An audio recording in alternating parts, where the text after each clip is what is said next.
welcome to Basketball Talk Pro. On Saturday night, we lost one of the really icons of the coaching profession, a true master, true legendary coach that's name will live forever in basketball world. Some of you may not really know much about him. The younger ones won't, the older ones will, of course. But he was the winningest coach in the history of college basketball. That's quite a feat. 900 and some wins in his career, and all at one school, University of North Carolina. He was kind of I think at times he was almost shy, highly competitive, tremendous competitive spirit, but in such a gentlemanly way, a quiet way. But anybody who had anything to do with him or saw him coach or coached against him knows that his competitive spirit was at a very, very high level. But he was a very Christian man. His beliefs were very strong. He had some tremendous personality and spiritual feelings always, all his life, right up to the end. And Coach Smith had been kind of ill for the last maybe 8 or 9 years. So maybe this is somewhat of a relief for him, but we're going to miss him something terrible in basketball. We've missed him for the last 7 or 8 years that he's been ill. Came from pretty humble beginnings. He was a pretty good athlete, a high school athlete, but he did not get any scholarship offers. He went to Kansas as a walk-on. He finally won, I think in his sophomore, junior year, won a scholarship. He actually played there for Naismith and Fog Allen. He had very good coaching background from that standpoint. And as I said, he only coached at one school, the University of North Carolina. He was, he won everything there. NCAA championships. He's a Hall of Fame coach. He won an Olympics. He just about traveled every journey you could imagine. I have a chapter in the book I wrote about him, chapter 7 in volume 2, because he epitomized so much of the feeling that I personally have for basketball. And though he didn't really influence me, because I really never knew much about him,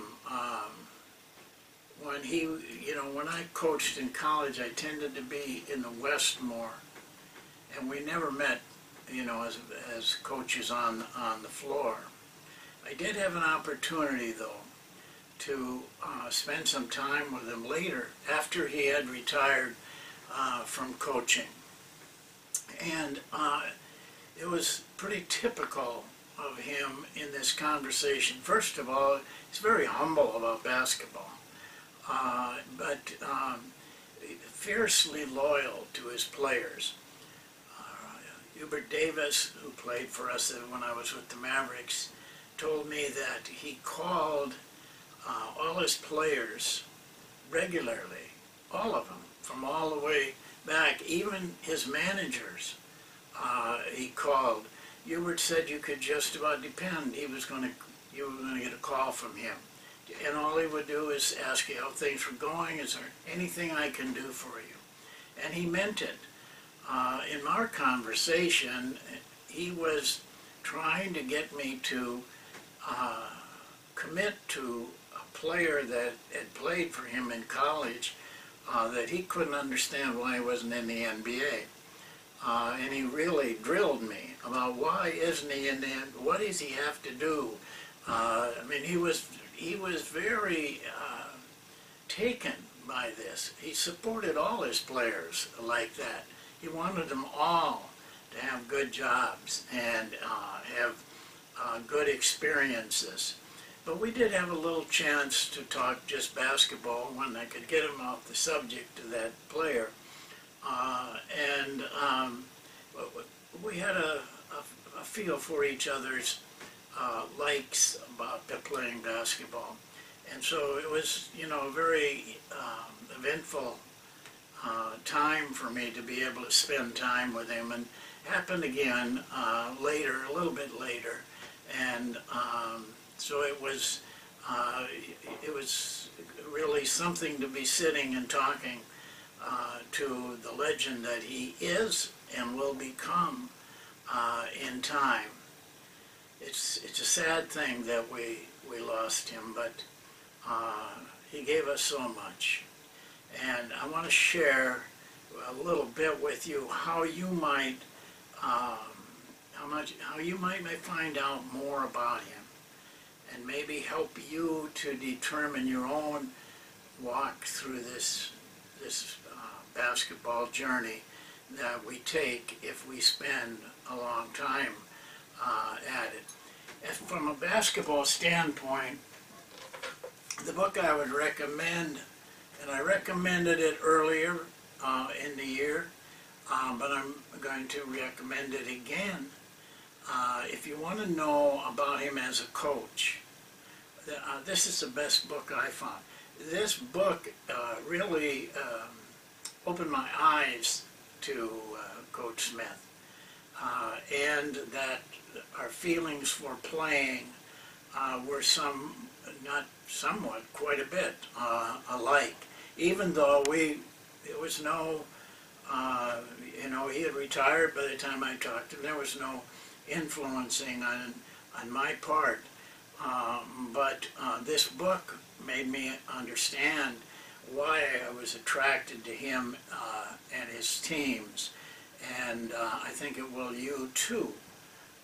So it's maybe hard to read. I will read it to you. It's called Basketball, Multiple Offense and Defense. Get this book, put it in your library, read it, study it. It'll help you tremendously. Another book that I would ask you to read about him, it's called A Coach's Life. I don't, somewhere in my house here, I know I have a copy of that book, but I have a lot of books, and sometimes I can't find the ones I'm looking for. But it's his story. And I know it had to be authentic because he was such an honest man. In my book, I tell two stories about him off the court, what a type of person he was. One of his players, a great player, an All-American player by the name of Phil Ford, who was played in the NBA, had some problems with alcohol. He really had kind of destroyed his life at that time, financially and health and everything else. He finally was talked into going to AA meetings. I don't know, some of you may have been at those, and you know, they aren't the place you'd expect to see a Phil Ford. But Dean Smith went with Phil Ford to those meetings. That was his loyalty. He wanted Phil Ford to be whole again, and he was willing to give it his time and humble himself to help Phil Ford through this very troublesome problem that he had, and he did. And Phil Ford is an assistant at North Carolina now, and just his life is he's on top of the world again. But this is the kind of guy that Dean Smith was. I don't want to go too much more into it, except that I wanted to pay tribute to the man within our group, because I knew or felt that many may not really been around at the time when he was in his high life, and you need to understand Dean Smith. It's a person that can open